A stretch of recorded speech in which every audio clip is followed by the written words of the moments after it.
Okay, I've had it 6:29, but let's say anybody on your phone say 6:30? Mine says 6:30. Okay, it's called 6:30, call to order. Hey, you're not even going to wait for your colleague here. Okay, Any second now. so, Madam Secretary, will you please call the roll? Yes, I will. Lynn Finley. I am here. Paul Garza. Present. Paul Katzef.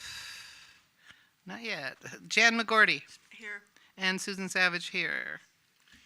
Okay, with that, we go to public comment for items not on the agenda. Do we have any public comment this evening? Nothing Okay, online. nothing online? Okay, well, then let's move on. First item is my report to you. You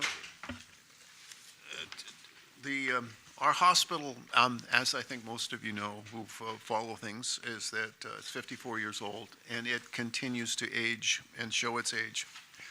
The facility is the backbone of our community health and has served the community well. But the maintenance costs now are become very concerning.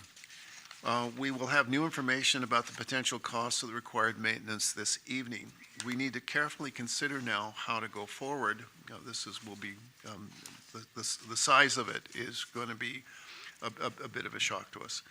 The combination of these maintenance costs with a side recording in progress. Sorry. Okay, may cause a delay in modernization. We are working on a plan to develop potential grants, potential financing options, and certainly private philanthropy to enable the realization of a better facility for our community. I hope that we all agree that a modernized facility provides mutual benefit to all our partners, and most importantly, to the members of our community.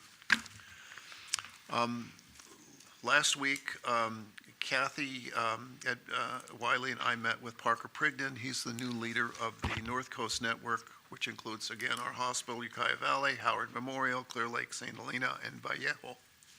I know people like to say here Vallejo, but it should be Vallejo. Last Thursday for an hour, and it was a very positive discussion. We learned a lot, not only about him, but also we're able to express our kind of where we are and where we want to go forward, and talk about our current plans for this facility. We emphasize the importance of having input and from Adventist Health, and talked about having even stronger collaboration going forward. So it was a very, very good meeting. Last meeting, I highlighted our issue with Cal Mortgage turning down our request for mortgage insurance.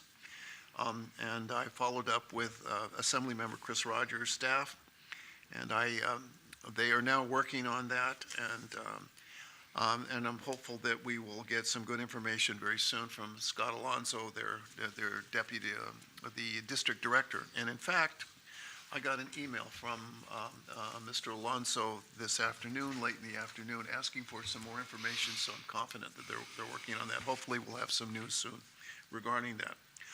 I didn't put it in a report, but just a quick note. I will, if you were at attendance of the last meeting, you will recall that we moved the date so that I can attend this conference next week in San Diego, where I'm hoping that I will learn a whole lot. This is the association that we belong to. It's the Association of California Healthcare Districts, right, Jan? Okay, yeah. And I want to thank Director McGordy again for guiding us to affiliation with that organization. I think it's going to be very helpful. Lastly, Terry Ramos has a conflict tonight, can't be here tonight, which is too bad because but he will be at the next meeting and give a full report, and so I don't want to steal too much of the fire from Terry. I will tell you that the result of the auction was that they raised enough money to enable us to go ahead with the purchase of a new CT scanner for the hospital. So that's exciting. That will give the hospital much greater diagnostic capability. The current one is a problem because it's old and the space is very cramped. It's hard to get into. Some patients can't even fit in it. Sometimes they can't do the imaging that they'd like to do. And of course, the new technologies is much better. Yeah. So we had agreed to pay for half of it. Are they paying for everything? They're paying for half, their half. yeah. Their half, Yeah. okay. Yeah. They were able to get, during the auction, they raised $250,000, which And is, how about the Weinstein? well, I'm going to let Terry report on that. Okay. My understanding is they did very well, but I don't know the figures, but Terry will come and give him the opportunity to brag. I know that he and his board, as long, worked really hard on that, and had a good result. And with that, that concludes my report. Let's see. Try to follow my agenda here. So, let's move on to the receive and file a building RX construction representative report. Donna Huntingdale, is Donna online now? I am. Okay, and this item is for information only. Okay, Ms. Huntingdale? Yes. Since the last board meeting, the facility has executed the contract with Building RX as approved.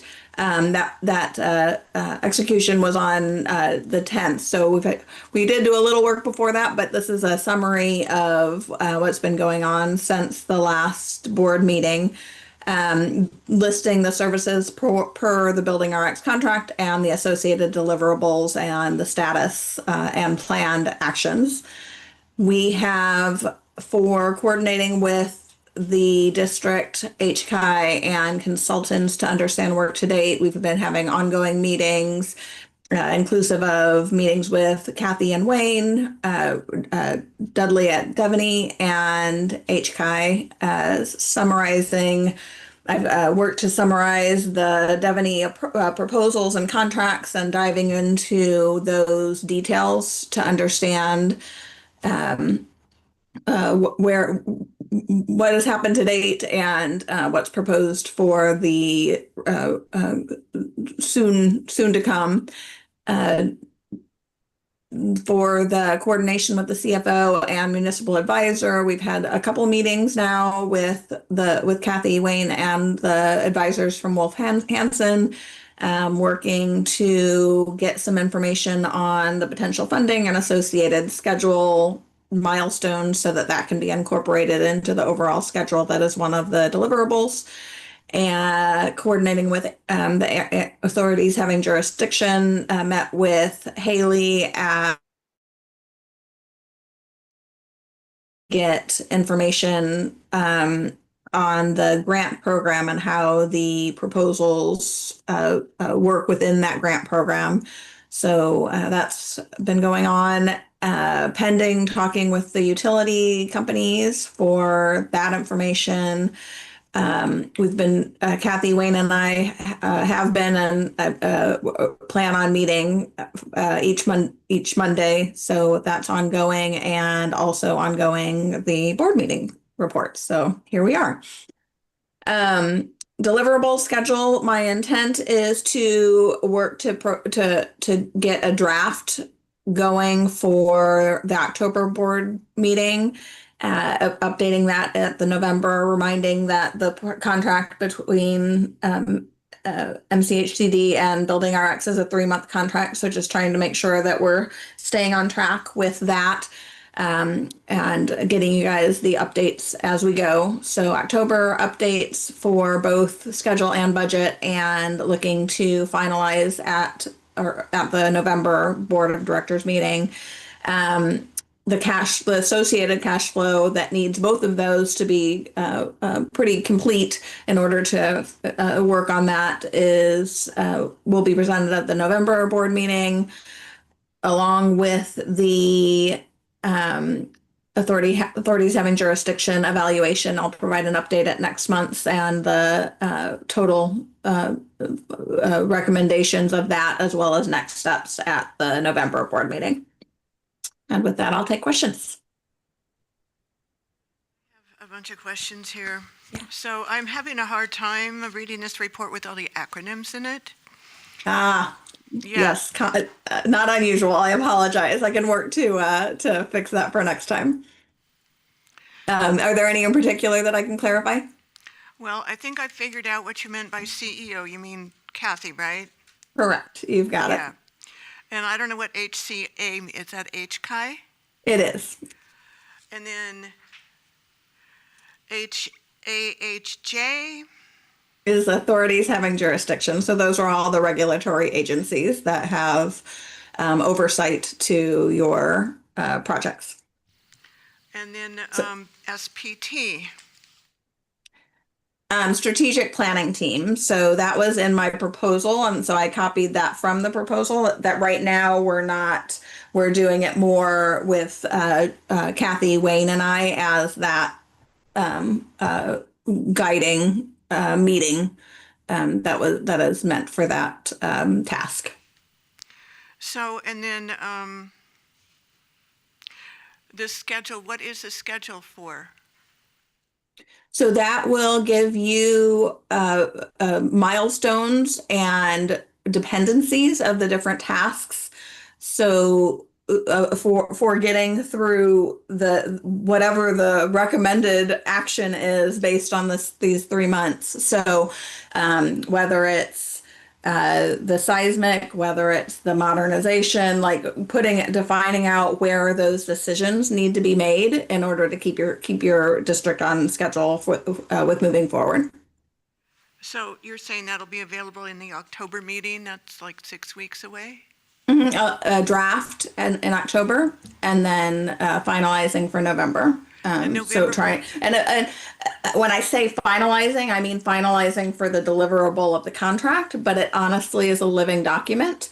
And so you will continue to modify that as more and more information becomes available, but it will be what will be provided in November will be a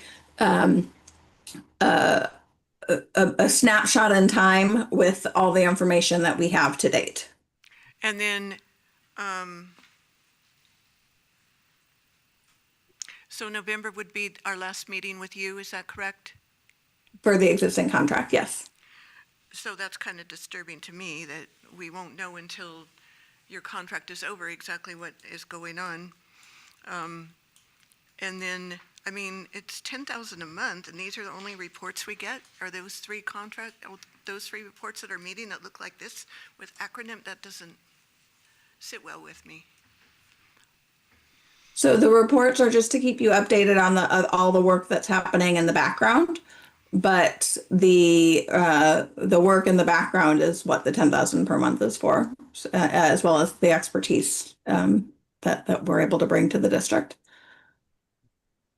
Well, I would like to see, more You've got updates. to talk in the mic or they cannot. I would like to see more updates than, the 3 meetings like this one, October and November, which is the last one.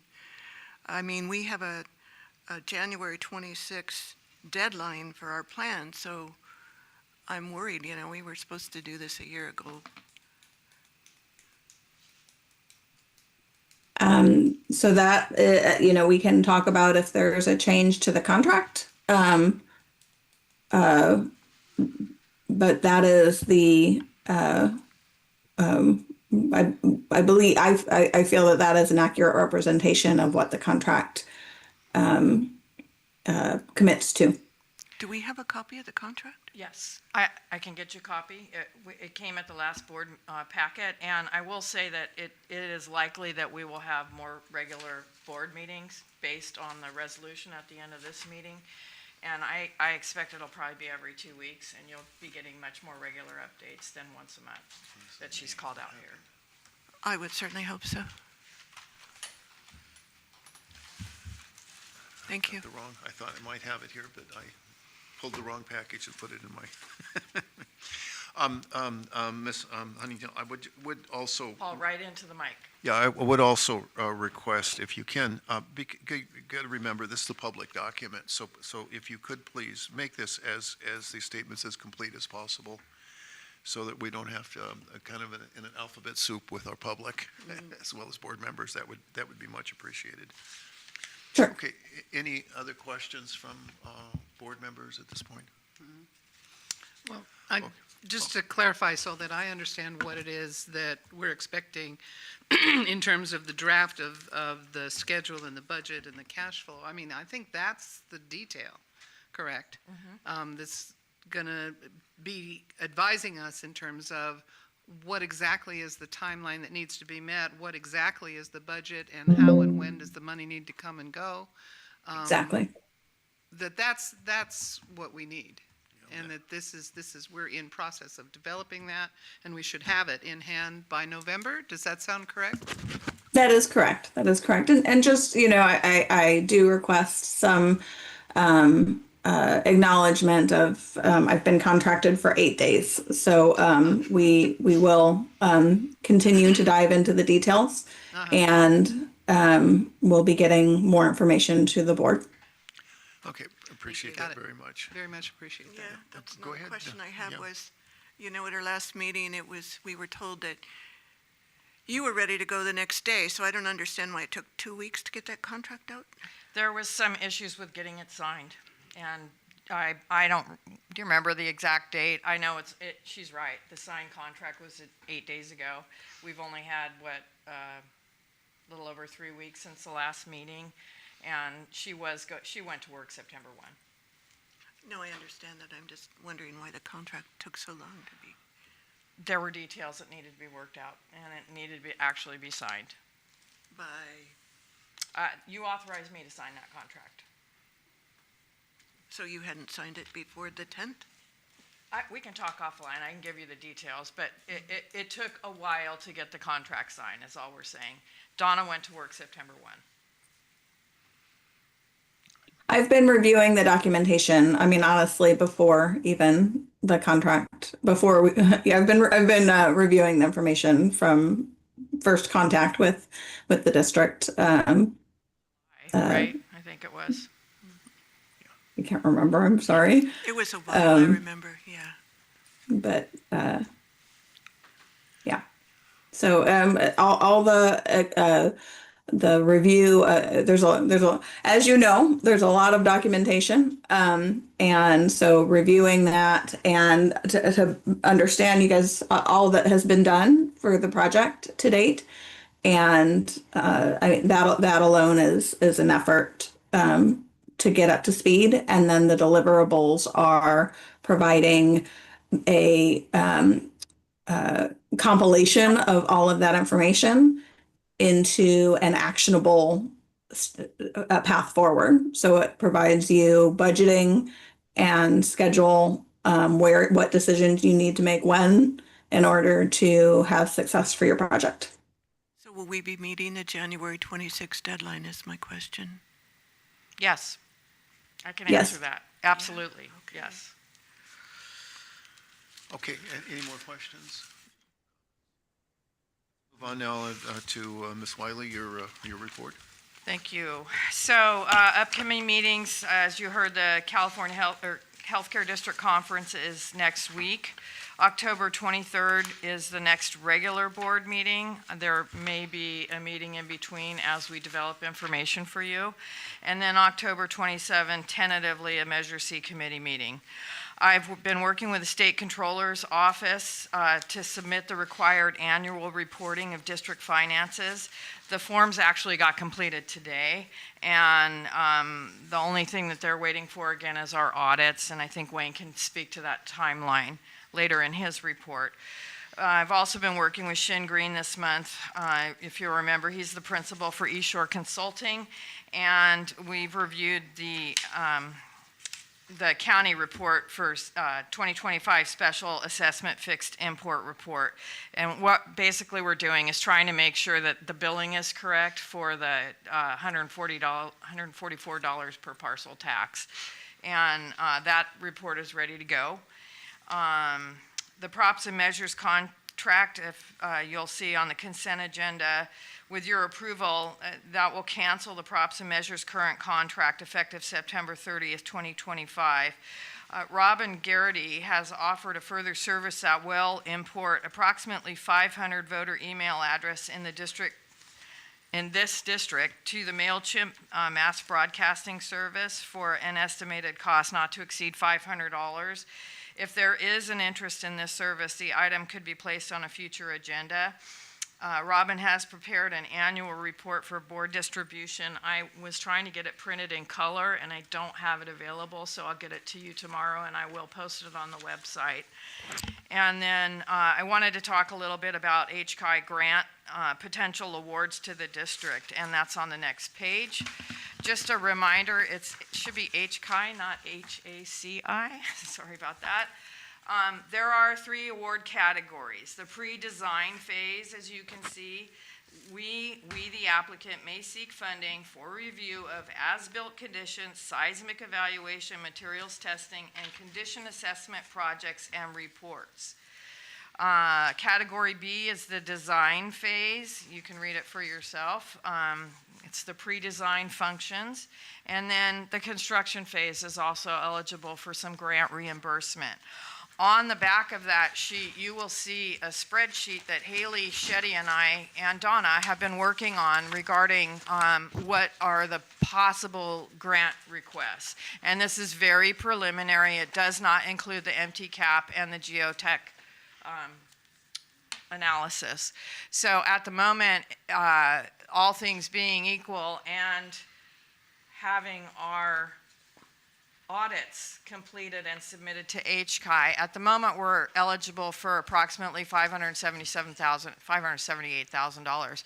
And Haley has helped me tie these, the Devaney contracts and the Degenkolb and all those back to what the deliverables are to make it clearer for HCI to approve these. And Haley tells me that it will be no more than a 6-week turnaround once we get the audits in to get this check cut back to us. So there's a potential for quite a bit of reimbursement if we can get there. If we can get our audits. Yeah, and Wayne can speak to the audits, but we're doing good on the audits. I'll just preview that. And then lastly, in my report tonight, I wanted to call your attention to a Chalk the Walk, Have the Talk suicide prevention event that's happening here with our tenant at Coast Hospital. And they are having a gathering on next Thursday, September 25th at noon, right outside the entrance near the flagpoles, and to discuss suicide prevention. And you can read the flyer for yourself. So I wanted to make sure you had that information in front of you, and I'm happy to answer any questions. Any questions from the board? Okay, with that, we have agreed to do, any questions from the public about these reports? Seeing none, then let's move on to consent calendar. We have 2 items on the consent calendar: the draft minutes from our previous meeting and cancellation of the props and measures contract. Is there either one of these want to be pulled by a board member? Okay, well, hearing no objection to that, then we're open for public comment on the consent calendar. Okay, seeing none, do we have a motion to approve the consent calendar? I'll move that we adopt the consent calendar. I'll second that. Okay. Okay, any discussion? All right, then let's, would you call the roll, please, Madam Secretary? Yes, Paul Garza, Yes. Paul Katzif, absent. Jan McGordy, Yes. and Susan Savage, yes, and Lynn Finley, Yes. and it is approved. Okay, let's move on now to our new business. First item is to receive and consider approval of the Devaney NPC4 and NPC5 contract proposal for state-mandated seismic retrofit in the amount of $909,311. This will be brought to us by Ms. Wiley and Mrs. Huntington. And this is a updated contract amount, so that's why it needs to come before us.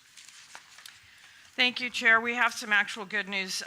Donna will lead the discussion, and we have a lower contract amount that we'd like to present to you. And you notice that I have a stapled packet that is the updated amount, and Donna can talk about that and walk you through the contract. And this NPC 4 and 5 contract is also eligible for some state HCI reimbursement. And we would anticipate, based upon what we learned from them, approximately 90%? I don't want to throw a number out. That's good, okay, it's risky. Well, this is, looks like considerable savings, okay, very good. So is Donna going to present that? Ms. Huntingdale? Yeah. So with the proposal that was provided by Devaney Group, we, Kathy and I met with, and I'm sorry, Kathy Wayne and I met with Haley at HCI and got her feedback on some things, and were able, and with that, I was able to meet with Dudley this week to go over some of the questions. We got some clarity on scope, and ultimately did ask for some pencil sharpening that they are able to offer to the district. Currently, for the structural component of the proposal, what we also, through the review of this proposal, just what we're asking for the approval of the design team, and then I'll go into that a little bit more as to what is not being asked for approval yet. And so with the evaluation of this proposal and looking into the components, it's actually the recommendation to, well, first of all, the pencil sharpening resulted currently as a, Contractors speak for could you lower your price? Pencil sharpening is please lower Thank your you. price. yes, yes. Can you evaluate your scope and associated fee? Yeah, reevaluate your scope and associated fee. Yes. So through that, the structural engineer was able to reduce their price by $15,000 for the NPC4 construction documents, and the MEP, mechanical, electrical, plumbing contract or designer, sorry, and the civil engineer are still evaluating, such that we may be able to get some more reduction. So what we would like to, I'm sorry, let me back up a minute. And so what the proposal has is for design fees, facilitating the permit, and construction administration. That's what makes up the total that is on the agenda and associated proposal of the 909,311. So because the construction administration, so the work that they do to oversee and guide to make sure that the construction is being done per the design and associated permit, that work is an allowance within that 909,000 and change. And so it's the recommendation to hold off with contracting for the construction administration component.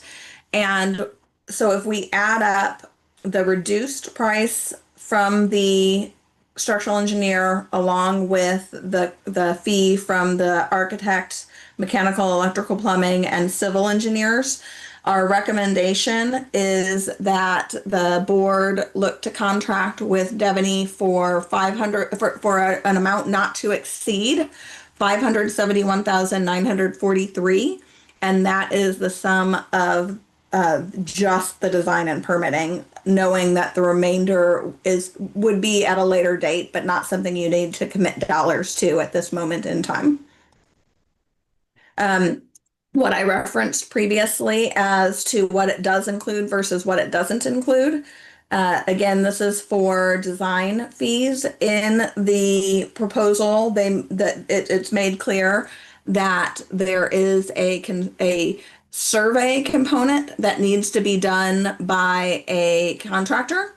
And so the way that would be done in sequence, and again, this will come up in the schedule that'll be provided by Building RX, is that the initial drawings upon approval of this proposal would be developed to be able to meet the March 1st, 2026 deadline for that submittal.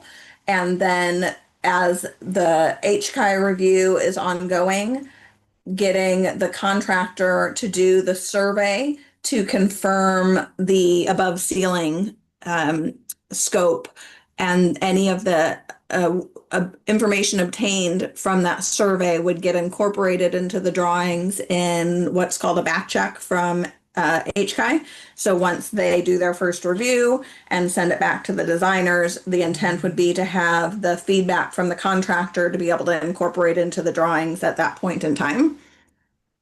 So this does not include that contractor's work. So that would have to be an additional amount that we would need feedback, I believe, would need feedback from legal to just make sure that we're pursuing that contract appropriately and getting that contractor on board. If I understand this correctly, instead of. Right into the mic. Yeah, instead of what we have in the agenda for 909,311, you're recommending we approve $571,943, which would be a first step, and a second step would occur, and would be an amount that would likely. Somewhere in the middle. Yeah, kind of move us up a bit, but is that correct? It is correct. Just noting that amount, we're asking the board to approve that as a not to exceed amount, because there is a potential for the mechanical, electrical, plumbing, and civil engineers to be able to, as I said before, sharpen their pencils. And so Devaney Group is still pursuing that. We just weren't able to get it in time for the board meeting. And so we're asking for a not to exceed. And then with the board approval, we would get the updated proposal for execution.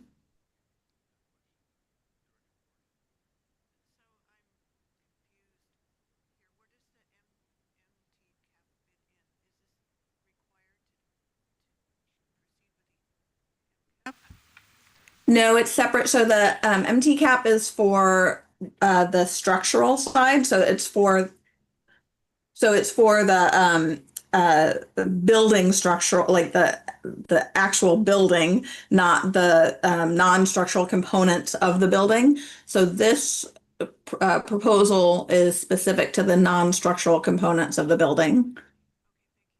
And what about the MCAP? That's on a separate path, and we can report back on that at a later date. But this one's in particular or specific to the NPC component. This contract is approved, it can start immediately? Is that the way it works? That's correct. Okay. Director All right, so if I'm understanding correctly, all of this discussion has to do with the seismic retrofit only, not any modernization. Is that correct? That is correct. Okay, so when we get your recommended schedule, I'm assuming there will be a date by when any decisions about anything other than the seismic retrofit will need to be made?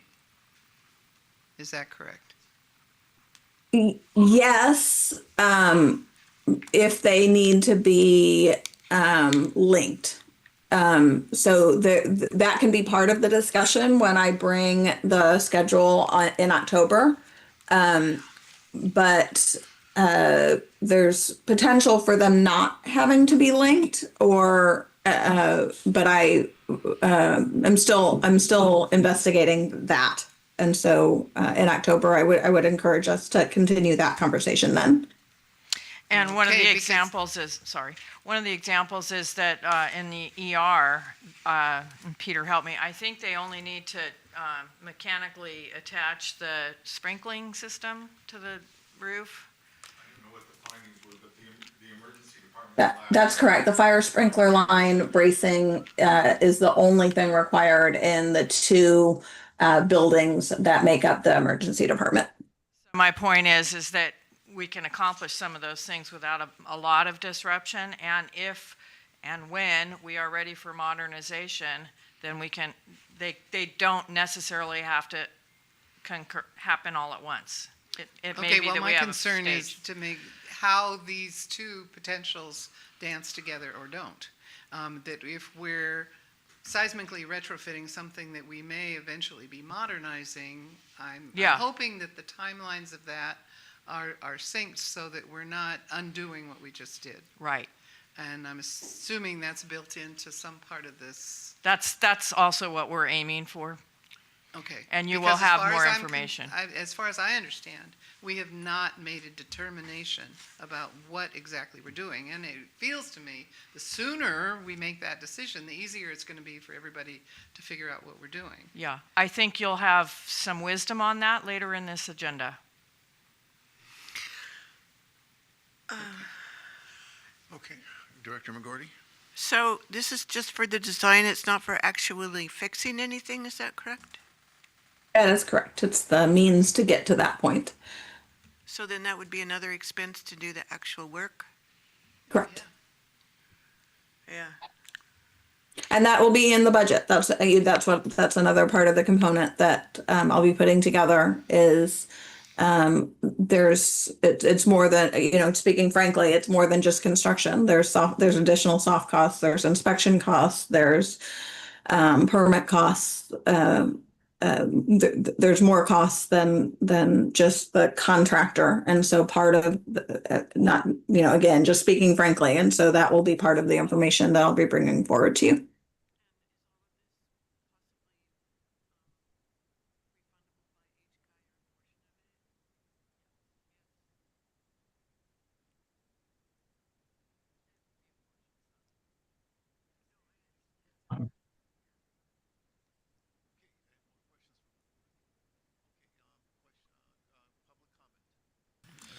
Mr.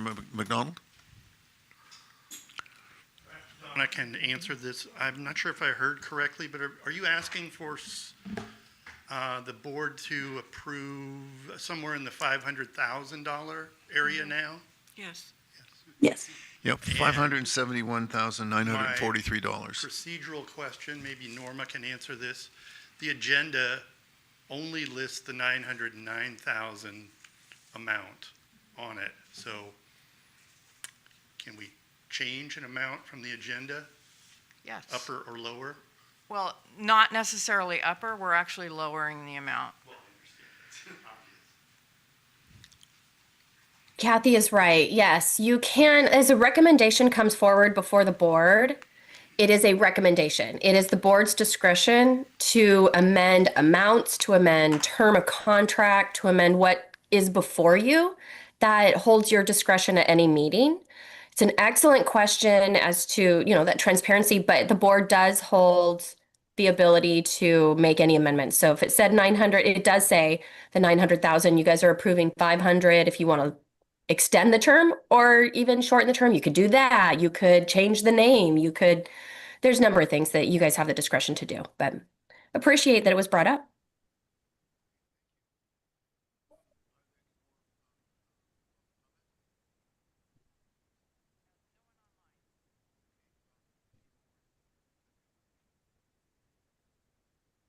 I can make a Sure. motion, but I also have a request. Go ahead, yeah, go to the Because question, yeah, I sure. started this by going back through, you wouldn't No. believe the amount of paper that we've received over the last couple of years, just to look at what all have we authorized for Devaney and for what specific purposes, just so we can kind of keep track, because this feels a little bit incremental, and it would be helpful, I think, for the public, but also for us, I think, to be clear on what we've already authorized, what exactly that money's going for, so that we can minimize confusion. I mean, it's abundantly clear to me that 900,000 is not going to pay for any of the work, because the last I heard, we're looking at somewhere in the vicinity of 18 million to do the seismic retrofit. So this is only a part of that, nowhere near the whole deal.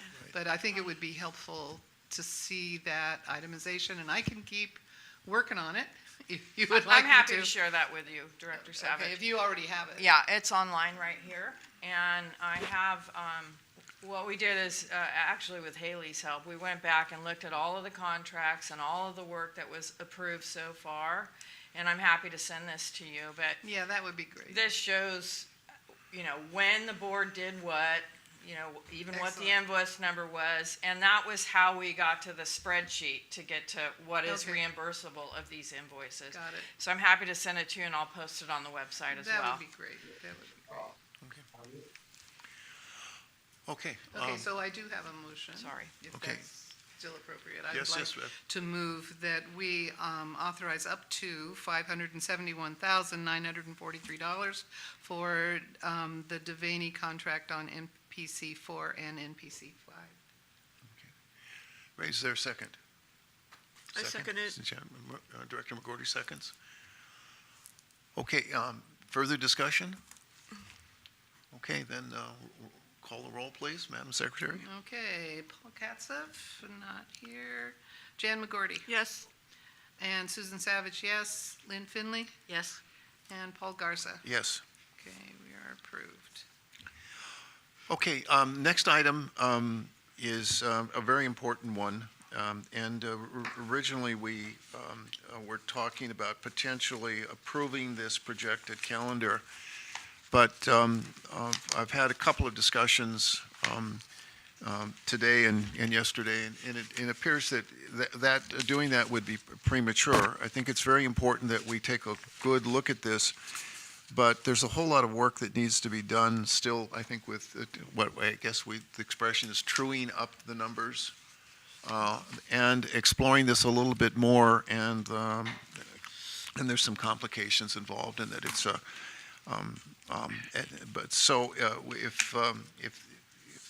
if there's no objection, I'm going to ask that we not take any action on this tonight, that we receive it as a report, and then at our next board meeting, hopefully we'll have a great deal more detail and be able to be a little bit clear about what we're doing. So if that's acceptable, let me call on Mr. Johnston, who report this. Thank you. And this is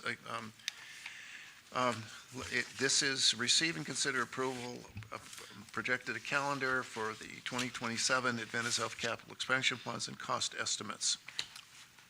Well, thank you. Yeah, Wayne and I partnered up on this, and we prepared a 2025 through 2027 project plan with the estimates in there. Starting off, we've got the projects that will be completed in 2025. Some of these are already underway. I'd be happy to take questions on any of these items, or I could go through them line by line. There's a lot of items. With my magnifying glass. Yeah, I'm going Well, to that's- request, and that's not that much better if you're all the way over here. So in future, if, this Sorry is about- useless. I know, I'm sorry. Yeah. I agree. Peter, I think maybe if we could hit the big ticket items, that might be helpful, Sure. like over the $1 million kind of mark. Sure. So one of the ongoing projects right now is the EDHVAC. That's 1.2 so far. We've spent about 400,000 of that, with 846 to go. And that's line one. That's Line line one? one, yes. The rest of these are relatively small. We've got the for future projects are relatively small. The rest of these have already been approved or underway. The first three actually are approved and underway. The next one up is, the fourth one down, is the sterile processing department renovation. Right. We're going to spend approximately $307,000 on getting that design together to replace the autoclave, the sterilizer. That's the estimate right now. Okay, Okay, quick question. go ahead. Yeah, Is it okay? go ahead. Is that a result of the conversation where we were talking about needing to address that now rather than? Yes, Okay, yes. so that's exactly what you're talking about? Yes, the sterilizer, Okay. yeah. And, Go on, yeah, please. do we have a plan for that yet? Well, that's what we're developing, yeah. What's that? That's what we will be developing, Jan. You'll be developing the We'll be plan for that? developing the plan, yes. But the plan doesn't replace cost the sterilizer. $307,000. The plan doesn't cost $307,000. Well, so the plan, it's going to be a design build, so it likely could be 300,000. That's the estimate so Just far. for the design? That's the design and construction. So any project that we will be taking on will be design build. Otherwise, it's too complicated. So that's a total then? That's the total. Okay, yes. thank you. Yes. Yeah. Sorry. And as you'll recall, I want to give kudos to Mr. Johnston here because our initial estimation that we received from the Devaney Group was for $14 million to do that. But Yeah, Mr. so- Johnston And has this been is, able, thank you. he's been able to show us a way to do that within the current structure of the hospital. So it's just moving walls, obviously Yeah, removing and- some equipment and putting new ones in. But I appreciate his his expertise here. So anyway, that's the estimates that we have right now. That includes no rental of outside equipment. If anything changes, I will let you know. But that's our plan right now. Some of these, Mr. Johnson, that's Yes. actually an important question. I mean, Yes. assuming that if you're going to replace it, it's going to be down for a while. How much can we think about Well- that's going to cost? Just roughly, just a guess. So we're not going to hold you to it. right around 307,000. That's the plan for the design and the build. That includes the rental of the equipment. You just said it Well, didn't. so I say no rentals because if we go to the rental, having to rent equipment, we're not going to be able to afford to do this. Oh, okay. Okay, Yeah, good. so the rental would be bring an outside truck in to sterilize our gear. That we can't do that. Okay, we so need I to- didn't understand. It's all inclusive. Well, Great. that's the plan. So if we can't do it for that, then we'll stop and we'll come back. But So Okay, Mr. thank you. we'd Mr. like to Johnson proceed is a with the plan genius. Is because that we've what been on we're- hold for yeah, a while yeah. on this. Was there any projected downtime for surgery then? with It'll this? be minimal. It would be minimal. So we would phase it with surgery. We'd have to work with CDPH. I honestly, there's a lot that will go into Yes. this, Lynn. So anyway, I know. yeah, so a lot to go into that. So we're going to be asking for help. Let's see. That's why I'm Next asking. one down there is Neon Code, and that one's already funded.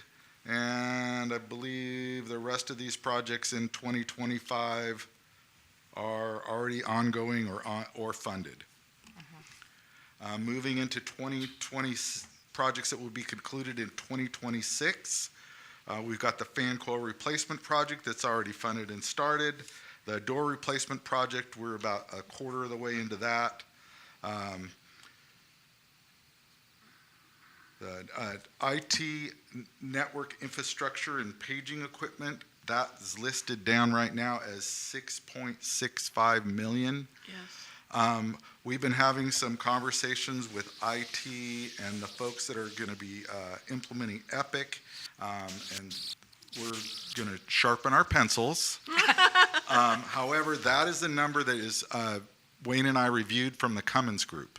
So the Cummins Group, which does our cost estimating, the same group that Devaney uses and the board uses, the cost estimate from Cummins is 6.6. So we're going to sharpen our pencil on that and come back to you on that one. But Tell them to do better math. huh? Well, yeah. So anyway, but I just we need to have it in there just in case. That's so not to exceed. Then the next up to get finished up in 26 is the emergency department transfer switch project that's already underway. The great portion of that will begin in 2026 after all the equipment arrives. We've also got replacing some older ambulances in the next couple of years in 2026. We've got two newer units, an older unit, and two very old units. So we determined that would be a good thing to get in our 3-year plan. Let's see, another at the bottom of this first page here is replace the CT scanner with in collaboration with the foundation.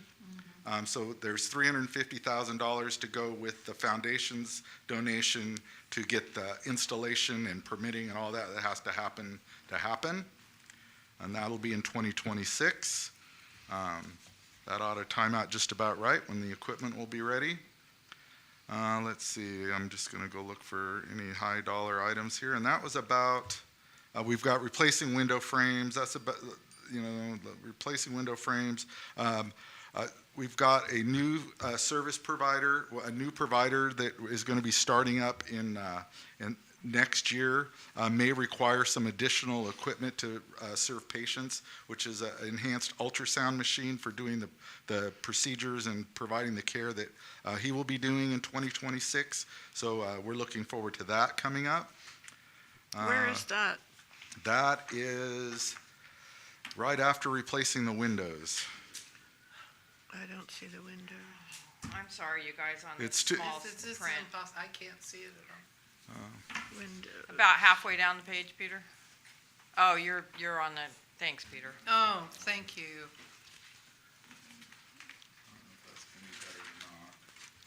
No, this is massively better. They could share, that's okay. Okay. Well, I'll read off the screen. Okay. Peter, I have a question on the ambulances. Is there still that group in Mendocino that raises money and donates towards the purchase of new ambulances that was in the past? No, okay. I don't know. My instructions were to get the price on an ambulance, so, yeah, All right. anyway. We could look into that one. Because in the past, they had always had money they were donating to us towards the purchase of new ambulances. So I'm just Yeah, curious if they were still I don't- doing that. I don't think they run that anymore. Okay. We could certainly I look into still that. don't see the windows. Do you see the windows? I haven't looked. Window repairs and replacement at the I top? have no idea. We need to be on the right side. Oh, sorry. Yeah. Okay, so let's see. So we ended off. Okay, whoop.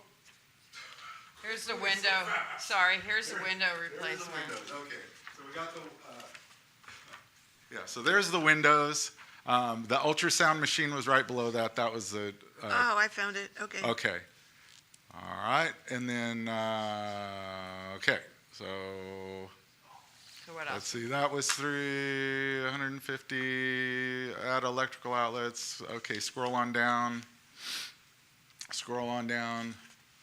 That's the total for 2026, and now we're rolling into 2027. Stop, please. Okay, so in 2027, depending on what or what not happens, I would like to retrofit the bathrooms in med-surg, so that project could be postponed depending on what happens in the future, but I wanted to get it in the budget because that is definitely something that's going to have to happen in the next 3 years. So that's that $625,000. That's to retrofit the bathrooms to get them ADA compatible. Scrolling on down a little bit, we've got some more in 2.5 years from now. I'm expecting we're going to have some more roof work to do, so I've allowed for $300,000 there. We've got some plumbing work to do in the central plant. Wayne said get that done now, but I think we're going to wait until some other work needs to happen in there. There's nothing major happening right in there, but in the next couple years, we're going to have to get in there and replace some copper piping and stuff. So that central plant will be over 12 years old shortly. So that's about, I'm anticipating by year 15, we're going to have to do some work in there.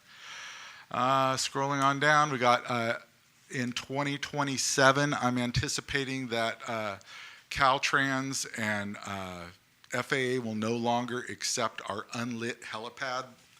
We do not have landing lights. We have a lit pad, which is just a spotlights. But anyway, every year that the guy comes, he's threatened me.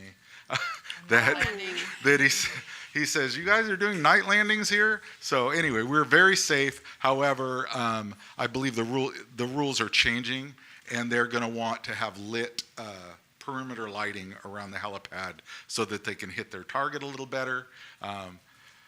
So if they're changing the rules, they should give us money. I ask about that. It's the state of California, Jan. Have a They giant take cover money. now. They don't give money. So, no. Mandates is the way it goes. Anyway, we've had plenty of warning. He says, I've warned whoever's been here every single year that there's problems with the lighting here. So anyway, I talked him out of it this year, and I'll sweet talk him next year as well. Let's see. That was a helicopter lighting. Wayfinding signage update. outside and inside. We've got some ADA, basically all the interior signage at some point is going to need to be updated to be ADA compliant. I mean, so that people can find their way in the hospital. Anyway. Oh, what a concept. Huh? Well, if you change, once you start changing it, Jan, you have to bring all of them up, and they're all custom, every single one, if you could think about it. So anyway, that was the estimate from the sign company.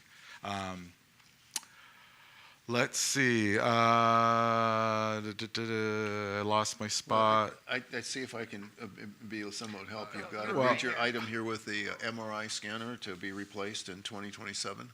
Okay, I got helicopter. I just wanted to make sure I didn't miss anything. Oh, electrical main breaker distribution update at 2.5.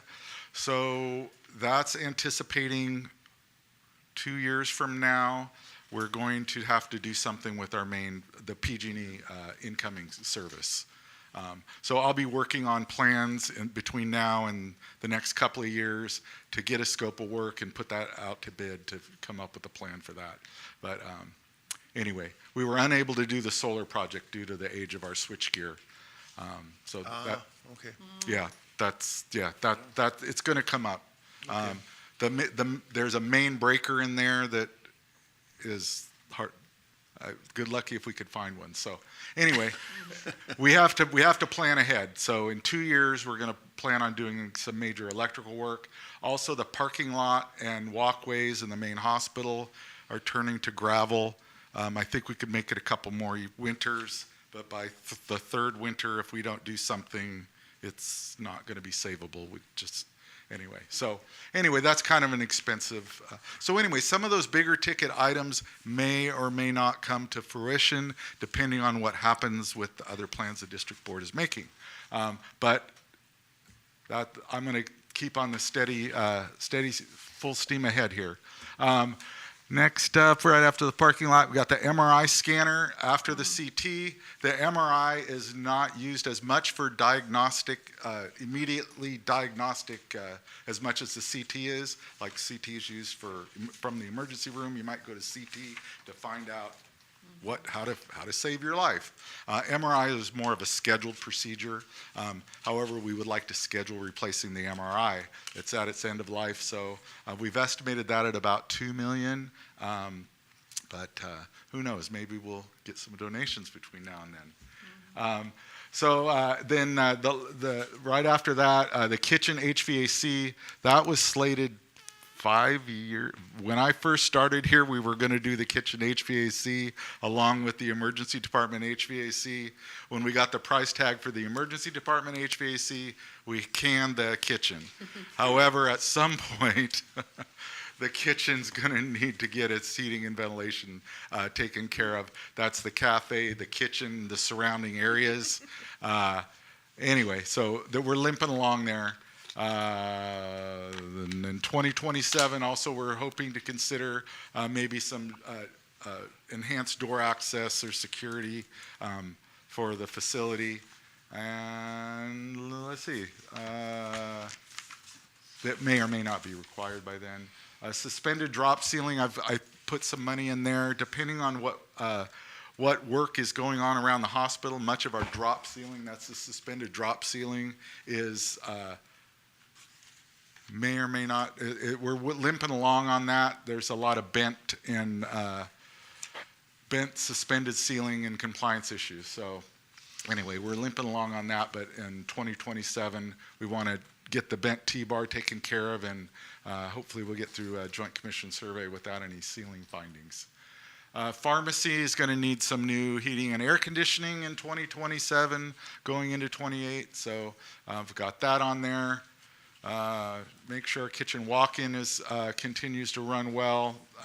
We just did a good service on it this year. It's about every couple of years we got to do something major to that thing. So I'm anticipating that. Dishwasher replacement, we priced that out. We're not going to do it unless it fails. However, it's about $42,000 if we did have to do it. It's an expensive dishwasher. I imagine it would be sterilizes, right? It's a whole thing. I'm sure it's I'm sure it's complicated. Yes, Jan. It's Back not to what the I have at home. sterilization, didn't you say there was not a dishwasher for that? Does that include a dishwasher? I'm totally lost. What are we talking about? He's talking about the kitchen. I'm talking about the kitchen I dishwasher. understand that, but there was, In the mic. I'm sorry, there was talk about it not having a dishwasher for the sterilization? Oh, in the operating room, an Yeah. equipment washer. Right. Yeah, a cart washer, yes. Is that true? There is no cart washer. No, we do That's- not have an equipment washer. That's- That is kitchen dishes and OR dishes are two. No, I understand that. I just, Okay. was the sterilization dishwasher included in your 307? So the sterilizer is the autoclave, so it's a steam Right, right. sterilizer. Yeah. The dishwasher or the equipment washer is just what it sounds like. You put your dirty instruments in it and it runs through, it washes all of the biohazard stuff off of them and gets them ready to go into the sterilizer. And do we have one? I We thought. do not have one. So is that included getting one? No. No. Well, in which project, Jan? The sterilization unit? Oh, in the project we talked about earlier? Mm-hmm. No, not that equipment, just the sterilizer, just the piece that's failing. So there still wouldn't be a dishwasher? There still would not be a dishwasher. Do we have a price for a dishwasher? We can do all of that. Okay, Yeah, thank we you. can do all that. Yeah. But we're trying to tackle the most important items Right. in year for year, and having a sterilizer is what will keep the OR open. So we've lived without a equipment washer. However, it is industry standard. We do need to get one. However, we're going to concentrate on the sterilizer first. Anyway, we'll get some prices together. But Okay, thank you. the estimate right now is without that. This dishwasher is for the kitchen. Right, I'm sorry. Okay, no, that's fine. It popped a question in your head. Good thing. So anyway, so Wayne's got all this information. We reviewed it together. He's got it broken down by years, which this all kind of feeds into his next thing. Any other questions I could answer on No, this? let's, questions, additional questions from the board at this point? Yeah, Director Savage, please. Well, just because I was interested in I believe this is a section of our lease with Adventist that if I'm Yeah. that the district has a minimal obligation of $2 million a year into that fund. Is that correct? That is Because the that's what I'm next trying to item. figure- That's- well, Yeah. okay, And but- Wayne's going to address that. So I this don't wanna item steal is Wayne's Peter's list of thunder. repairs, Right. and then Wayne's going to talk about 5C, the contract, what's required, et cetera. But The finance yeah, end if of it. there's I don't know if, what's your question, Susan? I'm sorry. Well, this is a list of $27 million worth of things that Right. rightfully need doing. Right? And I'm looking at what do we do with that Yeah. in light of We're gonna- this contract, and if what ultimately we're going to be asked to do is, in addition to $2 million a year, to come up with additional funds to address some of these things, is that where we're headed? That's Wayne's next report. Got it. Okay. Okay, any questions from the public at this point on the report for Mr. Johnston? I don't see anyone online. Okay, let's move on. Okay, so then Okay. we're on item, get back to 5C. my page and read it correctly to you. I lost my page there, sorry. This is to receive and file a 6-year cash flow projection, including debt options of CFO Allen. This is information only. Mr. Allen, will you take us through this? Yeah, let me get it on. Okay, I'm ready, Kathy. Are you gonna put this on the screen? Just 1 second, Wayne. Is my audio coming through? You're great.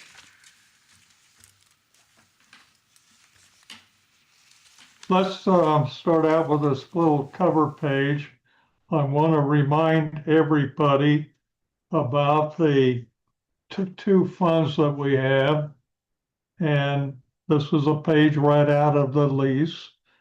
And the first three blue sections that ever talk about the improvements fund, which is a fund that distributes money to what Peter just had on his improvements schedule. So, and that's where Susan was mentioning about $2 million a year. So that's the improvements fund.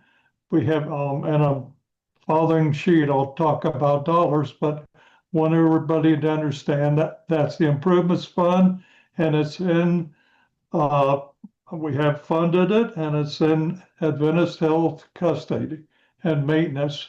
I do not have, well, control or reconciliations of that fund. It's handled by Adventist. Down below then on the other section, well, 7.2 is the, if you scroll down, Kathy, it's the restricted capital fund. And that has to do with seismic expenses or modernization of the inpatient care and outpatient care. Seismic and modernization. It has nothing to do with KAKX. And when I arrived there in April of 2024, we set up a restricted capital fund with the U.S. Treasury, and it's named Restricted Capital Fund, and that's how that is being funded. That is maintained and reconciled by the district. Adventist Health has no input or management of this fund. Okay, let's go to the dollars. Peter was a nice messenger of putting out what we're facing, and the problem is we can't afford it. So this first page shows the I don't want to call them donations, the allocations that we've made into the improvements fund every year. Every year we make the deposits semi-annually. This starts with July 1 of 2020, when the lease began, and runs all the way through, all the way down to December 30th, 24 was when we made the last payment for the year of 25. So we made it a day or two earlier. It should show July 1 of July 2 of 25. But anyway, it was made a day or two early. All of those total 12,649,000. 12,649 were, and then go to page, the next page, Kathy. And that is where this document, I asked for from the Adventist Health Finance Department. They provided me with this a few days ago, and it shows that they have on deposit 12,649,000. That's the money we spent to put it into the improvements fund. And then what I'm leading to now is I picked up another, well, it's on the other page, but I picked up another, how much has been spent is highlighted in blue on their, I did this highlighting myself. So this down below on the completed projects, 7,632,000 has been spent. And then in process on the next line is 5,858,000. And you add those two together and it comes up to about 13 million and 13.5, 13.6 million. So that's the capital cost that's underway. If you go up back then to the 13 million up there, we only put in the 12 million, we're already short 985,000 of funding this improvements fund to uh, to be a balanced fund. More has been spent, more is and obligations than we have contributed. So we're starting in the hole already at that point. Let's go to the next page. I merely wanted to remind you that we did open an account. You see it every month at the U.S. Treasury for that restricted capital fund. And if you scroll up a little bit on the Kathy, up to the name on it, it is registered under Mendocino Coast Healthcare District with our tax ID number. And the account name on it is Restricted Capital Fund per the lease document. Okay, let's go to the page 5 where it gets a little interesting. There you see up at the top, the Lease Improvements Fund has the amount of 12,649,000 again. That's the amount that's on deposit. And then what I'm projecting here is the next 2 lease years, ending in 26 and 27, will follow the formula, which starts out with 2 million and then it's inflated by CPI each year. So we would be contributing 2,280,000 and 2,325,000 in those years. I have taken it up on myself to say we're going through some a severe kind of a roadblock, a speed bump right now of large dollars that can't continue. So I backed off the lease amount to 1,500,000 for the next 3 years. That cannot be done without Adventist approval, but I wanted to put it on there for purposes of discussion. If our total receipts, if we do that, the total receipts going to the improvements fund is 21,755,000. Now we move down to what's CAPEX, what withdrawals from that. I earlier mentioned you talked about the 7.6 that's been spent on the line 1. The projects that are in place right now committed another 5.8. And then I put in there a placeholder for this surgery sterilization of $2 million.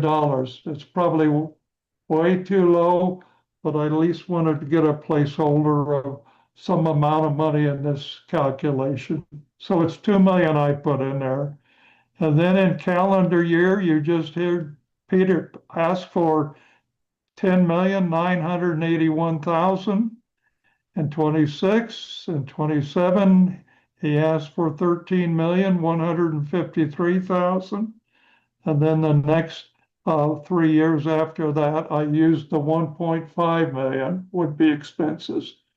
Well, the total is 44,125,000. Up above, we have 22 million in the improvements fund. We are short 22,369,000. We cannot afford, obviously, those capital expenditures. Or, well, we cannot afford them. The only way you can afford them is doing a revenue bond and borrowing money for these CapEx expenditures. So we're $22 million short. I'm going to talk more about a little bit about the solution, which is kind of confusing even to me. But all right, down at the bottom is the seismic expenditures. I'm using these numbers really as placeholders. I'll be working with Donna on a budget and so forth, but I had projections of 22 million would be spent. We would get reimbursement from grants of 4 millions. So the net that we need is $18 million. You've heard that number before, 18 million. And that would be that can be financed from the restricted capital fund. Restricted capital fund, we would have enough money over those 4 or 5 years there to fund the 18 million. We do not have to do any borrowing. It could be zeroed out, which I am showing there. However, that CapEx amount is we cannot do that. We're 22 million in the hole. We've got to look for how to get out of there or how to reduce those CapEx expenditures to taking 22 million away from it, which may be impossible. And I have then in a conversation on Tuesday where Kathy and myself and Donna were included, I got the message from our municipal advisors that we cannot take a source of funding called the lease payments that Adventist is making now, right at $3 million. That amount cannot be shown in the sources of funding because there's too many off ramps where in the lease where Adventist Health can not pay any more money and leave town, and that won't work with creditors, as you can well imagine. They have to have a assurance that the 3 million is going to be there for the term of the lease. Well, we don't have that assurance, so that cannot be used as a source of funds. Therefore, I'm looking at other sources, discussing things more with Wells Fargo today and with other private financing to figure out another solution of how we're going to fund that 22 million. And as far as modernization, that more than likely is off the table because we're stretching it to get 22 million funded, and we definitely aren't going to get any 50 million funded without that source of funding of the lease. So questions, comments, we'll, take a breather here and see what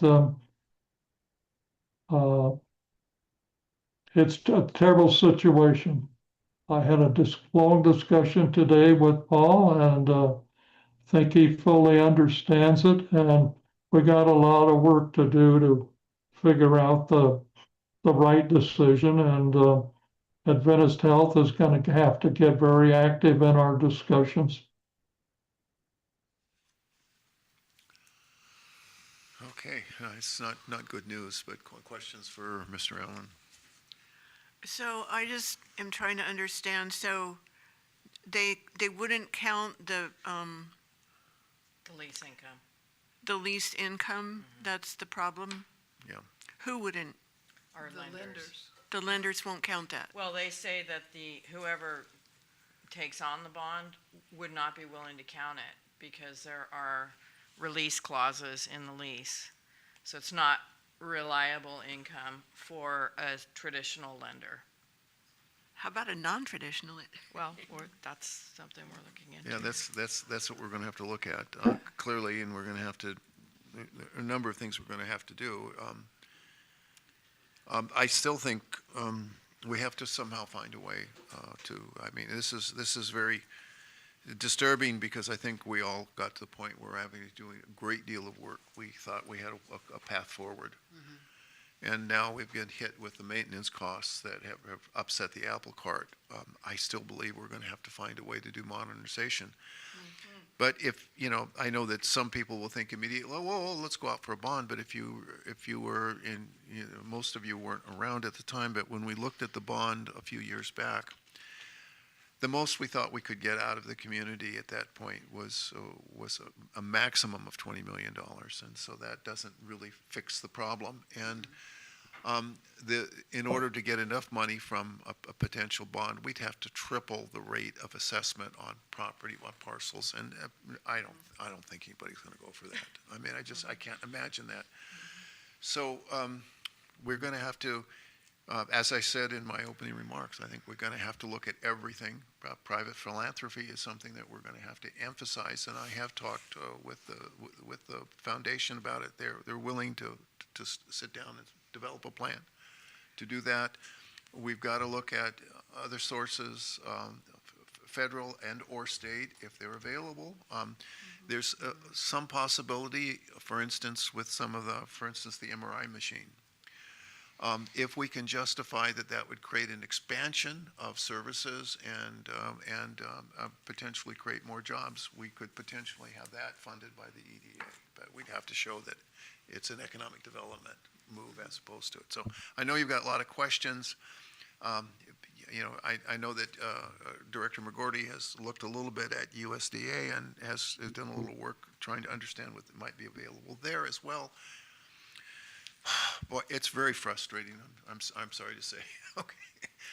Well, I think Director Savage had her hand up first, so let me go there Well, first. and I don't know if it's a question as much as it feels to me that every single piece of this has to, I love the sharpening the pencil. I want to sharpen about 20 million. And I'm also understanding that there's, I'm sure, not a lot of fat there, but I think we do have to go back to the list of the repairs that are needed and figure out how, because if we can't come up with $22 million, we're not going to come up with $22 million. So what are we going to be able to do? I think that in terms of, I think the community has to get something out of this deal. And things that are behind walls and above ceilings that they'll never see are not going to cut it. So I'm not sure what that is, if it's the Plan A emergency room redevelopment, rebuild, or what it is, but there has to be something there. And I really believe that if we can't come up with the money, if we can even get close, we don't have to go to the public for $50 million, but we can go to the public for something. If we can figure out all of the pieces and how do we make this whole thing fit, but everything's got to be on the table. Yeah. Yeah. And there are no givens. But we've got to make these decisions pretty darn soon, because 2026 is coming up way faster than you think. So, Absolutely. my opinion. Director McGordy. Yeah, I've spoken to several people, but my sister-in-law does professional fundraising. And so I told her about this, and she said there are foundations that will pay for like specific items. They won't pay for infrastructures. Right. And I talked to Terry, and he said that's what the foundation does, is write grants. So if we could get a list of objects, like an MRI or something that could be approached to foundations, we could start the process. Yeah, definitely. We're waiting to hear from you, Director Finley. Well, first off, I'm glad that we have money for the seismic project, so they keep the doors open, right? And keep Right. keep a hospital here. I'm certainly am hoping that we find more sources of funding to be able to do what we need to do so that our community does feel like they're getting something out of the deal.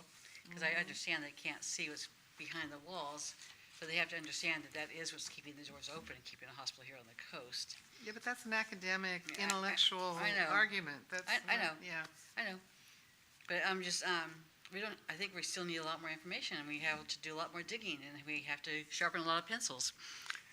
Right now, I don't think tonight we come up with any kind of answers, but I am willing to keep my hands in the pot to keep massaging it to try and figure out what we could do. And we're going to have to clearly, very soon, have a very serious heart-to-heart with Adventist Health and their folks, 'cause it's going to take Paul, some could I work add a there. comment at this point? Yes, please. I have sent off to Adventist a message outlining this, and the district cannot afford it. And I've asked for a meeting and an answer from them just 2 days ago, and they haven't replied. But we have got to, the first, we have to get those escape clauses out of the lease. Then we can do our funding. That's the first thing. Or we jump to any other conclusions about a public offering or anything. So we got to take that off the table, or put it on the table and make Adventist take it off the table, which, in my opinion, I think they will, because they got it in there for a reason on their financial statement. The amount of money that they have in debt, it's a maneuver to for them to get financing. So we're going to try to get those escape clauses out of there. If we fail, then we need to talk about all sources of funding. But if we just fund the 22 million to catch up on CapEx and so forth, then we move into modernization. And are we going to get 50 million from the public on that? If we get, I doubt it. I don't know if we'd even get 20 million. So it's when you add it up, you can take, we had a bid of about 50 million for surgery, 50 million for ED, and then 22 million for this. That's 120 million. So it's a big, big problem.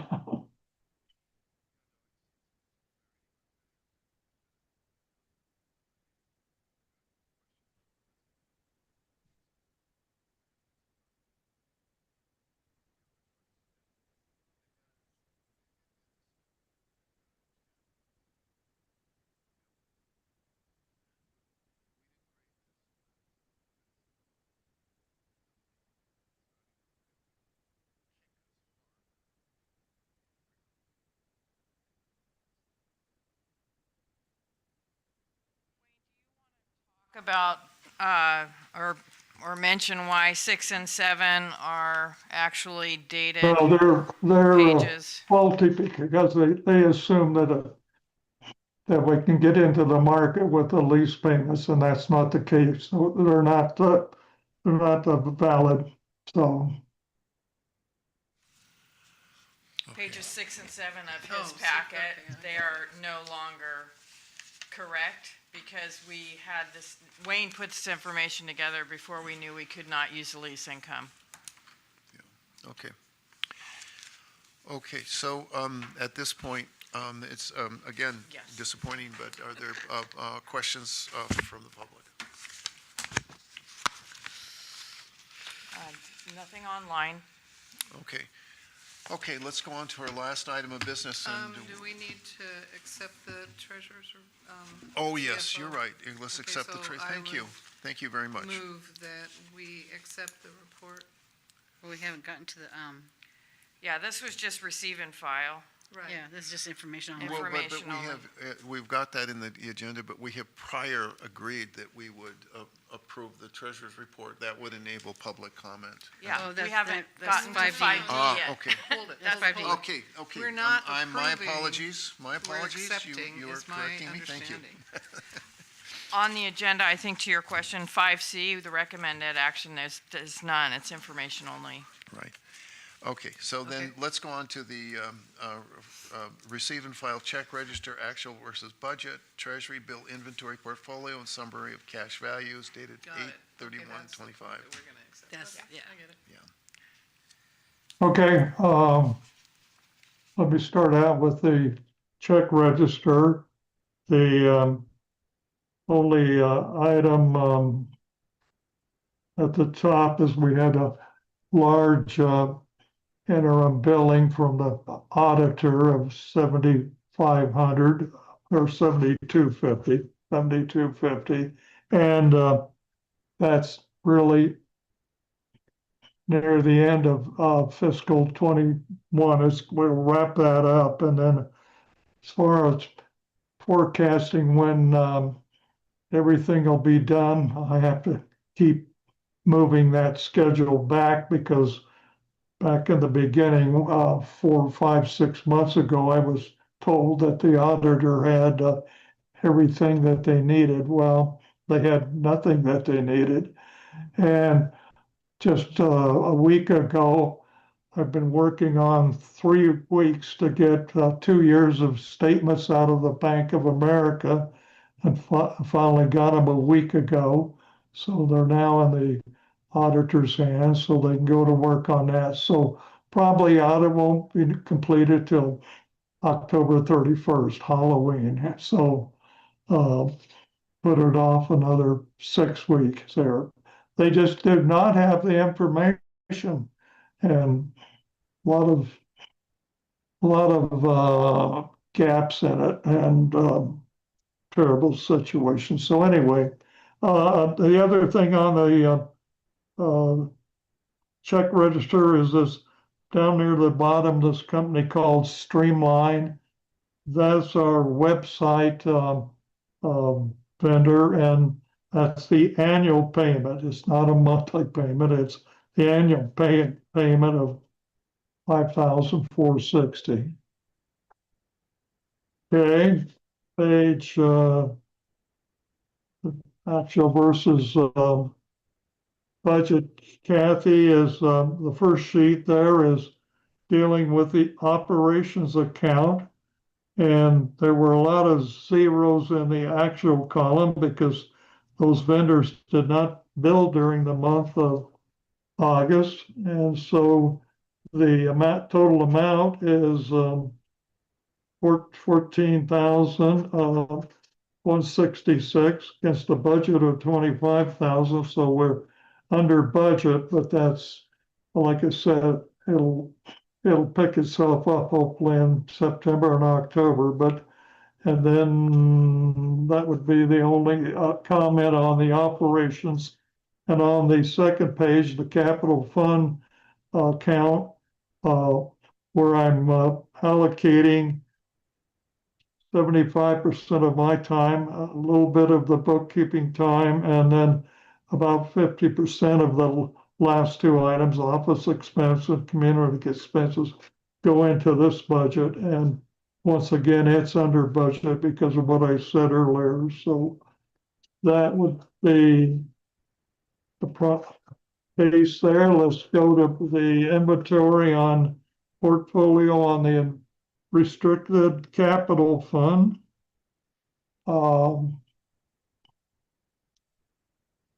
Kathy, yeah. Okay. The next one. We, The T-bills. Oh, I'm sorry, I didn't get to the bottom, is what you're trying to tell me. Gotcha. Is that what you need, Wayne? no, that's not the restricted capital fund. It's, Restricted. Yeah, right here, right? I think that's what I'm looking at. You're looking at looking at the operating budget and the capital budget there. So go down to, hold on, let me see your, it's treasury bill portfolio. Okay, sorry about it. Right. Okay, we're sitting at par value of 15,171,200, and the maturities there. You'll notice on the next to the last column, there's a lot of maturities that happened this month. 1, 2, 3, 4. I had 4 maturities, and those have all been reinvested. If you haven't heard, interest rates are trending lower. The Federal Reserve Bank lowered their prime rate to the Federal Reserve rate to 4.00 to 4.25, a quarter of a point. So it drove them down, and so I'm getting reinvestments right around 4.0. They're going to be reinvested. So and I'm pulling out longer maturity. So when I'm doing that, down at the bottom of the page is the investment income we've had since back in June when we started in April and cashed out in June, the first maturity. So we're up now to 671,000 that has matured to 671. And that's been, like I said, reinvested in bringing up our par value. So it's reinvestment right away. Then pages 2 and 3 merely report the historical performance of all of our activity. Let's go, and then on the very last page of that, again, that's the confirmation of the U.S. Treasury that we do have 15,171,200 in the restricted capital fund at the end of August. Let's go to the cash position. And at the end of August, it's 50,827 in the Measure C account. That's going to go up in September by some Measure C tax monies that have been received, and I have deposited that and into the Measure C account. And then there's the Measure C treasurer bills, 15 million, and then our operations fund of 888,000, and the LAIF of 639. Total cash 16,750,000. 16,750,000.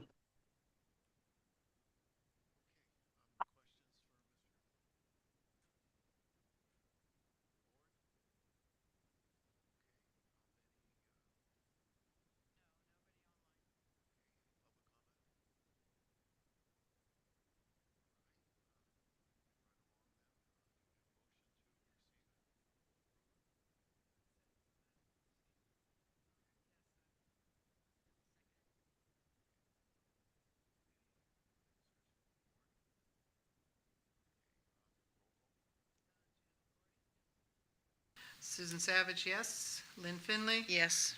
Paul Garza? Yes. And Paul Katzif absent. So it is accepted. Okay, let's move on to the final item. Right there. Okay. Yeah, Mr. Allen? Which is consideration of this issue that we've, I don't know if we've gone back and forth or, but we have not made any definitive statement about how we're going to do these things. So I thought it would be important, or rather than have this kind of a vague, that we nail this down one way or the other. And so what I've got here is a resolution that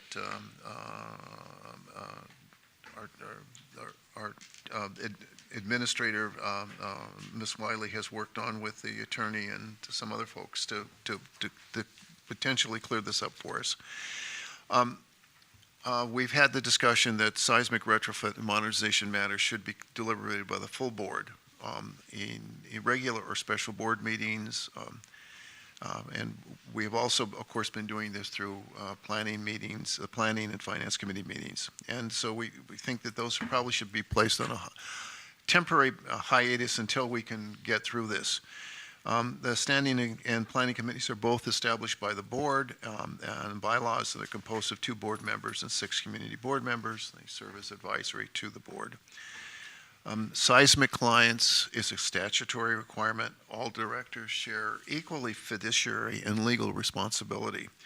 Seismic retrofit constructions are estimated to be 18 million. For this capital project involves complex technical information relevant to deliberating any available options and lengthy and detailed reports from expensive consultants, experts. And I don't know that I put it in here, but one point is worth making is that if we have this process of committees, then we're paying for someone to come twice to give the same report to the committee and then come to the full board. So if we were to continue that. Decision of this magnitude must reflect the collective accountability of the board.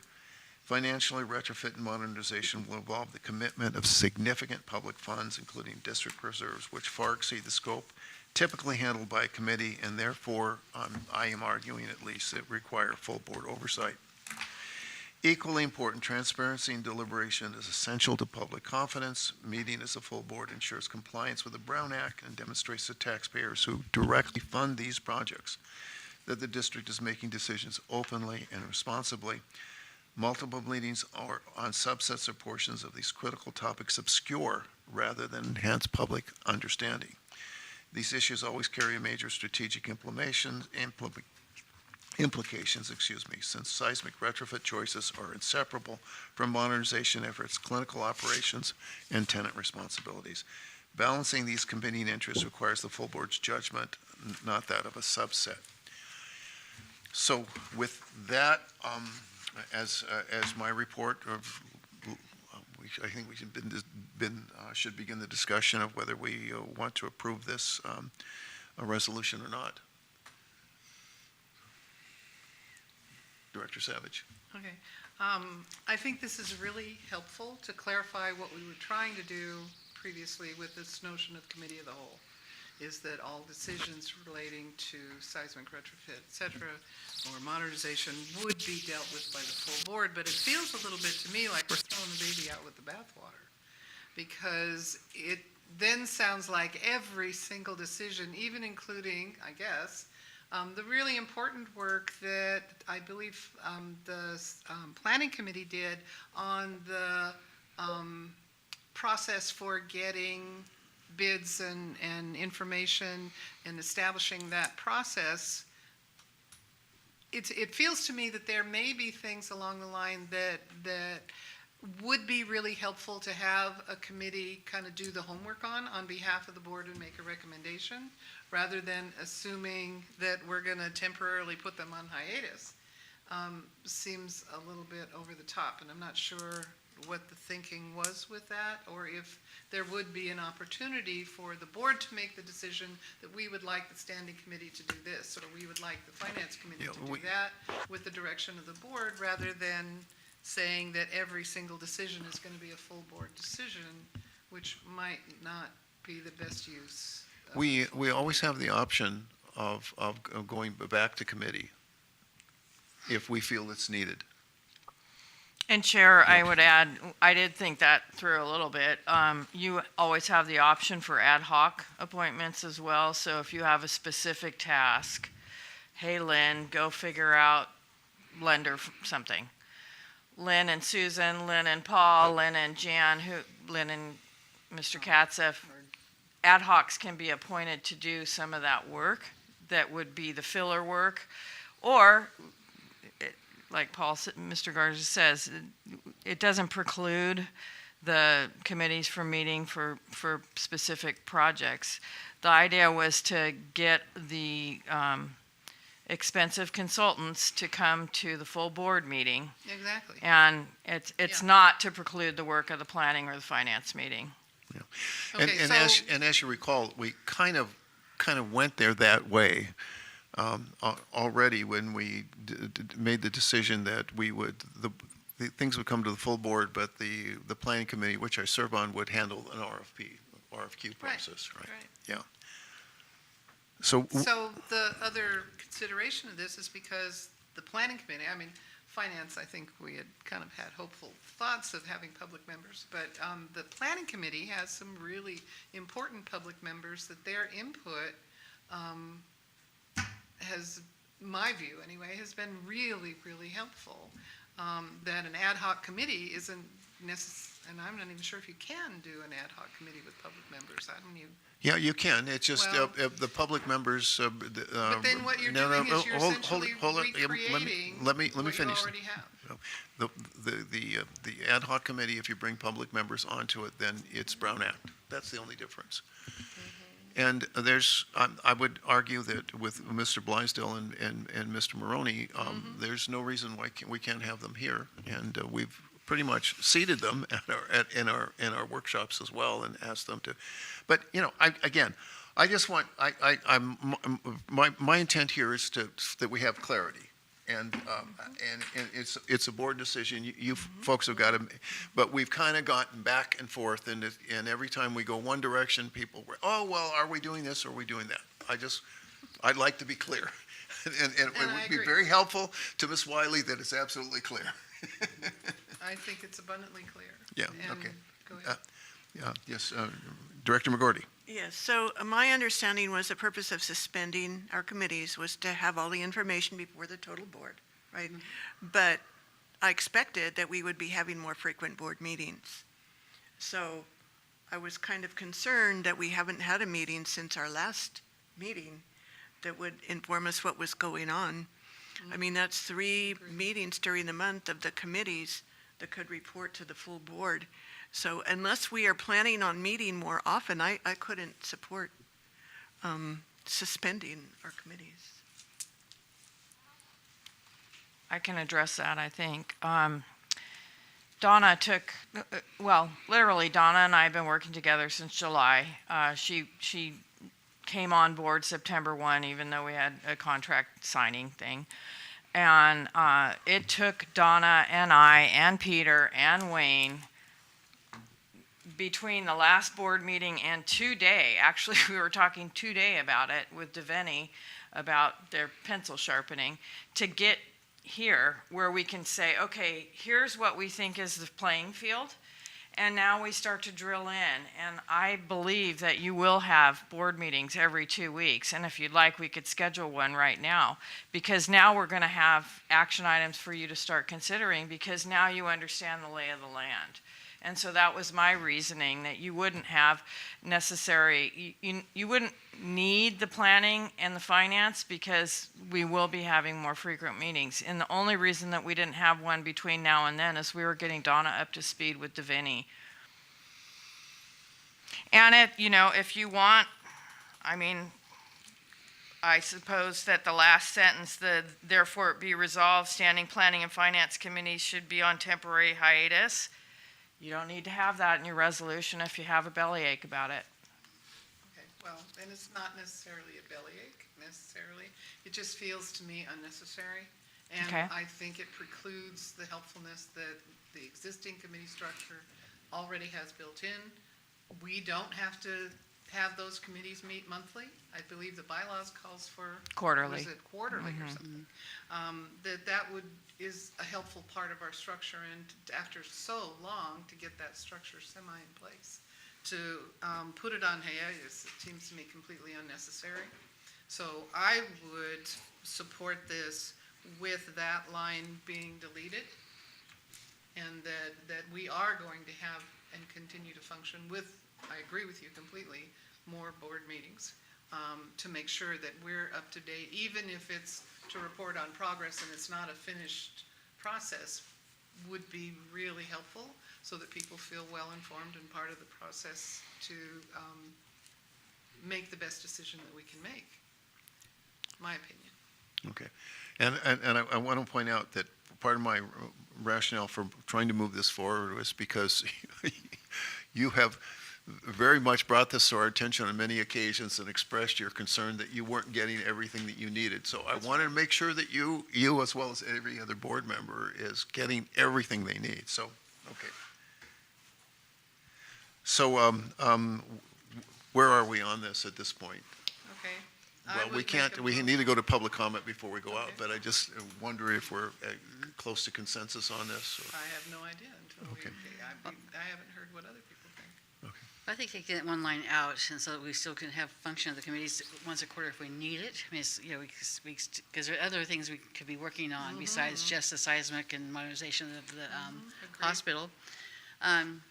But this is also a way to save pennies and being fiscally responsible by only having our experts come to less meetings, and there's less hours they're going to be charging us for. So I think that's an important piece to this.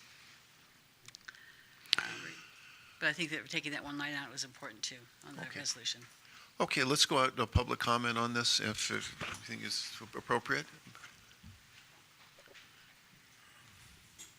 Mr. Maroney, Good evening. what a surprise. I'll make a couple sentences. I think ideally, you would have robust, citizens coming in and participating, and you get more people on these different boards.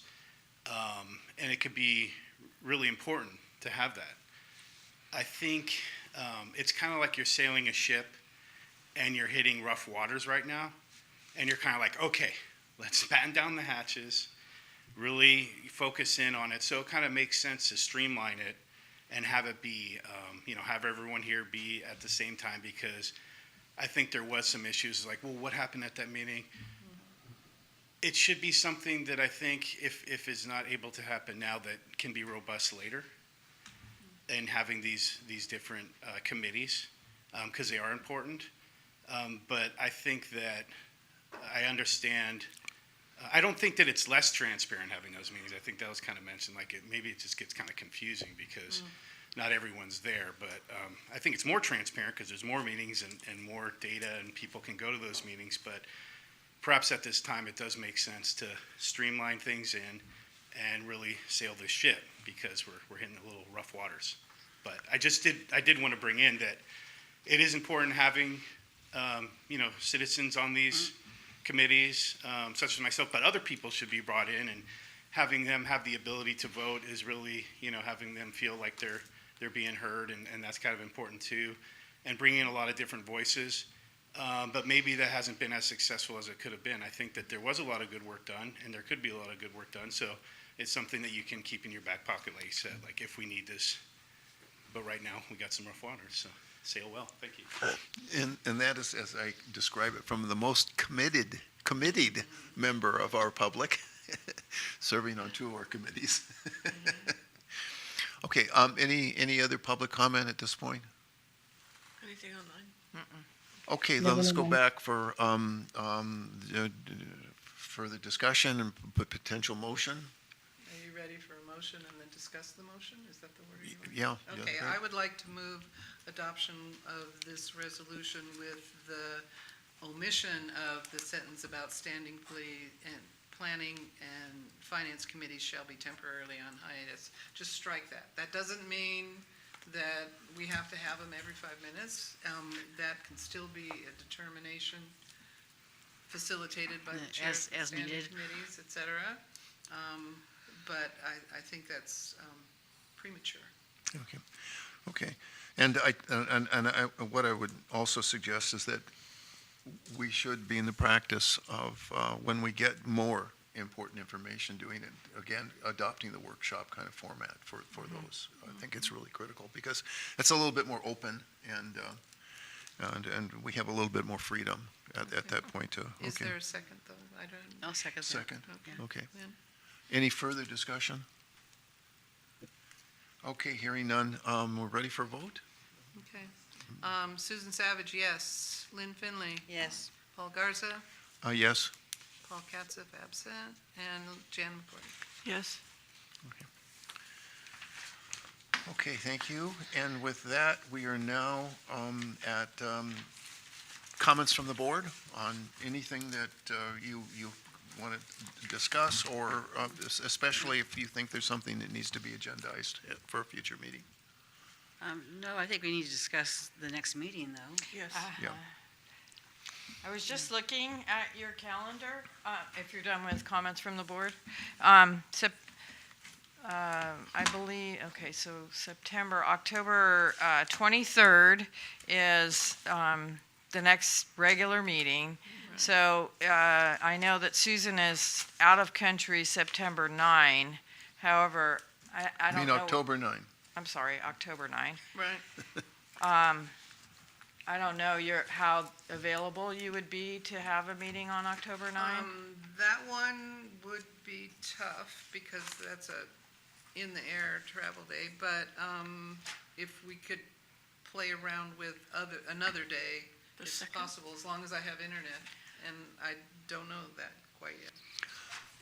We may not be ready for information on the second, and you're also traveling on the second, I believe. Well, and I was wondering if you're trying to stick to Thursday. No, I'm not necessarily. The other problem is that I do not have the Redwoods Room calendar. And so whatever we pick is tentative until I can get that nailed down. Well, can't we do it at Neve County?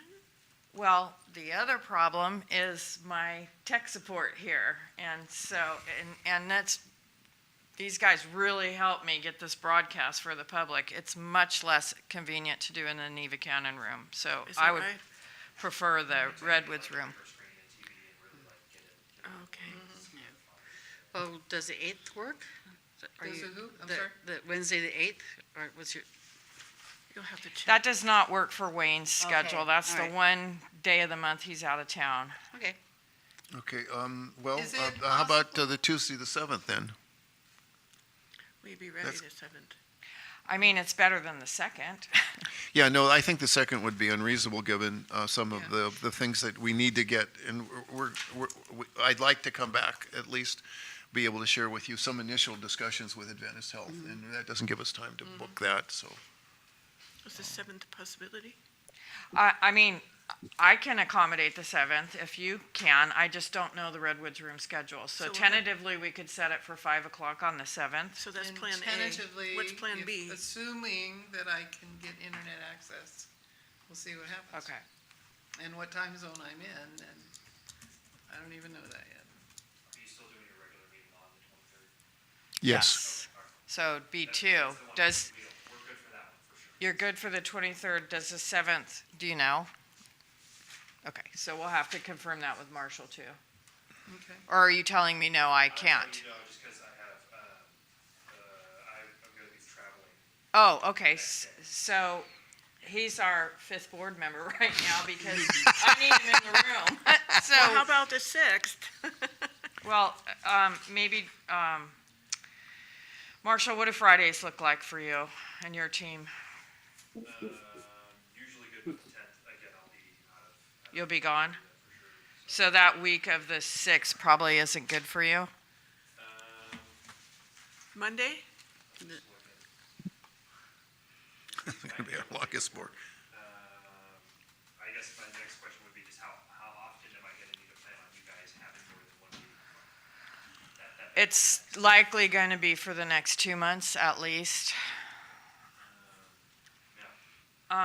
So, I'll send you an email tomorrow with dates. okay, perfect. And then I'll have to confirm that with the Redwoods room and then I will Okay, get which to day you. are we looking at? The 6th?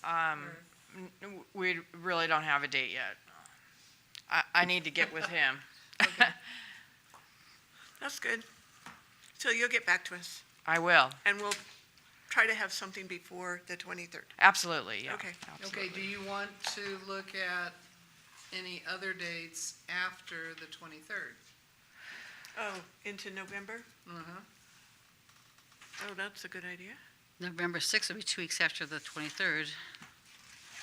Yeah, on November though, you have weird dates. Remember November, you're meeting on the 13th and the same with December. You meet that second week because you're avoiding Thanksgiving and Christmas holidays. So when you set your calendar in January, you set November 13 and you set December 11th. Right. Well, potentially, the 23rd, that would be a could. little quick. Okay, so a thought, and I know people wanted to avoid somewhat the holidays, but if we moved the regular board meeting from the 13th to the 20th and then had an additional board meeting on the 6th, that Okay, gives you a couple of weeks in between and time for people to kind of plan. okay, let me work on that, yeah, and I'll, obviously I need to get together with him and the room. So tentatively November 6th and November 20th is what you're saying? Yeah, Well, that's a thought, and I don't Okay. know And if then anybody December else likes 11th, that or yeah. not. November 20th is Thanksgiving. Yeah. No, Thanksgiving's the 27th. Oh, I'm so sorry. So sorry. Sorry to speak out of turn. It's okay. A lot of dates are being thrown out. Sorry about that, guys. Okay, so I will work together with Marshall, the room, and the rest of you, and try and get these dates nailed down, so that we are essentially trying to meet every 2 to 3 weeks max. Yes. For the next, through November, probably through December too. I mean, I think it's probably optimistic. Well, Would be good if we can keep Christmas doing that. Day is- Because at least for my schedule, I mean, we plan things a year out. And so I can plan around things if I know what they are, but it's moving target that's kind of difficult. Well, Got it. I'll feel a little overwhelmed by the moving target. We all okay. Okay, with that, do we have a motion to adjourn? I'll make that motion. I'll make I'll the motion. second it. Okay, first and second, okay. And who seconded? Did Jan? Okay, got it. Okay, so we go roll call, please. Lynn Finley, Yes. Paul Garza. Yes. Paul Katzif, absent. Jan McGordy. Yes. And Susan Savage, yes. And just for the record, Jan, when you say, because you say here, or at least that's what I'm hearing, I'm assuming that means yes. I said yes. Oh, okay, good. Okay, so that's the meeting adjournment at 8:30. Thank you all. Not bad, huh?